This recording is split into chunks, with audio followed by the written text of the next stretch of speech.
മലയാളത്തിൻ്റെ പ്രിയങ്കരനായ മോഹൻലാൽ ആദ്യമായി സംവിധാനം ചെയ്ത ബാറോസ് എന്ന സിനിമയുടെ അലങ്കാരങ്ങളും ഒരുക്കങ്ങളുമെല്ലാം പൂർണ്ണമായും കഴിഞ്ഞിരിക്കുന്നു. ഗുരുസ്ഥാനത്ത് ഉള്ളവരെയൊക്കെ നേരിൽ പോയി അവരവരുടെ വീട്ടിൽ കണ്ട് അനുഗ്രഹങ്ങൾ വാങ്ങിച്ച് അവരെയൊക്കെ കൊണ്ട് വിളക്ക് കൊളുത്തിച്ചിട്ടാണ് ലാല് ഈ പടം തുടങ്ങുന്നത് തന്നെ. നീണ്ട 700 ദിവസങ്ങളിലെ കഠിന പരിശ്രമത്തിൻ്റെയും കഠിനാധ്വാനത്തിൻ്റെയും ഒരാകത്തുകയാണ് ബാറോസ് എന്ന ഈ ബ്രഹ്മാണ്ഡ ചിത്രം. ഇന്നലെ മോഹൻലാൽ എന്നെ വിളിച്ച് സ്നേഹപൂർവ്വം ചോദിച്ചു, ബാറോസിൻ്റെ റിലീസിംഗ് തീയതി ഔദ്യോഗികമായി ഒന്ന് അനൗൺസ് ചെയ്ത് തരുമോ എന്ന്. കൗതുകത്തിൽ ഞാൻ ചോദിച്ചു, എന്നാ റിലീസ്?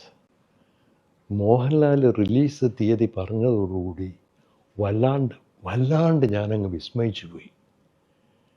ഒരു മുൻധാരണയുമില്ലാതെ ഒരു ഒരുക്കവും ഇല്ലാതെയാണ് ഈ തീയതി തീരുമാനിച്ചതെങ്കിൽ അതെന്തോ ഒരു ഒത്തുചേരലാണ്, എന്തോ ഒരു ആക്സിഡൻ്റൽ കോയിൻസിഡൻസാണ്, എന്തോ ഒരു നിമിത്തമാണ്, പൊരുത്തമാണ്, ഗുരുകടാക്ഷമാണ്, ദൈവനിശ്ചയമാണെന്നൊക്കെ എനിക്ക് തോന്നിപ്പോയി.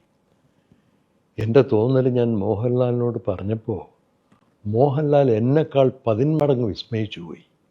കുറേ നേരത്തേക്ക് മിണ്ടാട്ടമില്ല. അറിയാതെ ദൈവമേ എന്ന് വിളിച്ചുപോയി.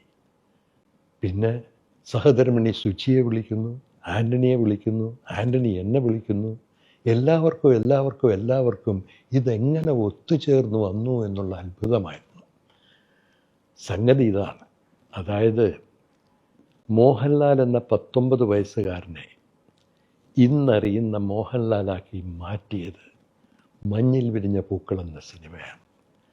അത് അക്കാലത്ത് പ്രേക്ഷകർ റിപ്പീറ്റ് ചെയ്ത് കണ്ട സിനിമയായിരുന്നു. ഒരു സൂപ്പർ ഡൂപ്പർ ഹിറ്റ് സിനിമയായിരുന്നു. മലയാള സിനിമയുടെ ഗതി തന്നെ മാറ്റിവിട്ട സിനിമയാണെന്നൊക്കെ പറയപ്പെട്ടു. അതിന് കലാമൂല്യവും ജനപ്രീതിയുമുള്ള സംസ്ഥാന അവാർഡ് കിട്ടുകയും ചെയ്തു.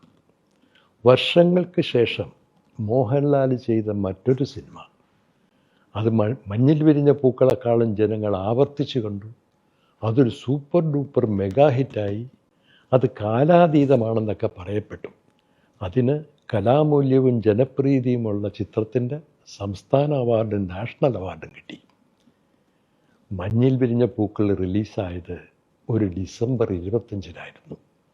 1980 ഡിസംബർ 25.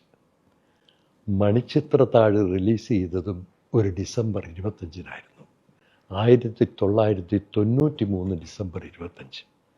മോഹൻലാലിൻ്റെ ബാറോസ് റിലീസ് ചെയ്യാൻ പോകുന്നതും ഒരു ഡിസംബർ 25-നാണ്.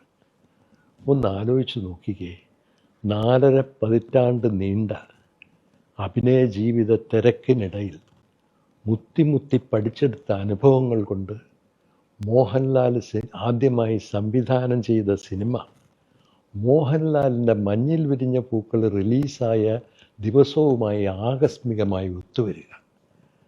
മഞ്ഞിൽ വിരിഞ്ഞ നടൻ സംവിധാനം ചെയ്ത സിനിമയുടെ ഔദ്യോഗികമായ റിലീസ് പറയണമെന്നാവശ്യപ്പെട്ട് നീണ്ട 44 വർഷങ്ങൾക്ക് ശേഷം മഞ്ഞിൽ വിരിഞ്ഞ സംവിധാനത്തിൻ്റെ വിളിക്കുക. ഇതൊക്കെ നിമിത്തം, പൊരുത്തം, ദൈവകൃപ എന്നല്ലാതെ പിന്നെന്താ പറയേണ്ടത്? എനിക്ക് തോന്നുന്നത് മഞ്ഞിൽ വിരിഞ്ഞ പൂക്കളെക്കാൾ, മണിച്ചിത്രത്താഴിനേക്കാൾ വളരെ ഉയരെ നിൽക്കുന്ന ഒരു അതുല്യ കലാസൃഷ്ടിയായിരിക്കും ബാറോസ് എന്നാണ്.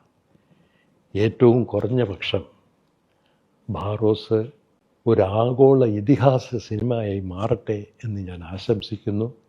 അതിനായി ഹൃദയത്തിൽ തൊട്ട് പ്രാർത്ഥിക്കുകയും ചെയ്യുന്നു. മോഹൻലാലിനും മോഹൻലാലിൻ്റെ ടീമിനും എല്ലാ നന്മകളും നേർന്നുകൊണ്ട് ബാറോസ് 2024 ഡിസംബർ 25-ന് പ്രേക്ഷകരുടെ മുമ്പിൽ എത്തുന്നു എന്ന സന്തോഷ വാർത്ത ഔദ്യോഗികമായി തന്നെ ഞാൻ അറിയിച്ചുകൊള്ളു.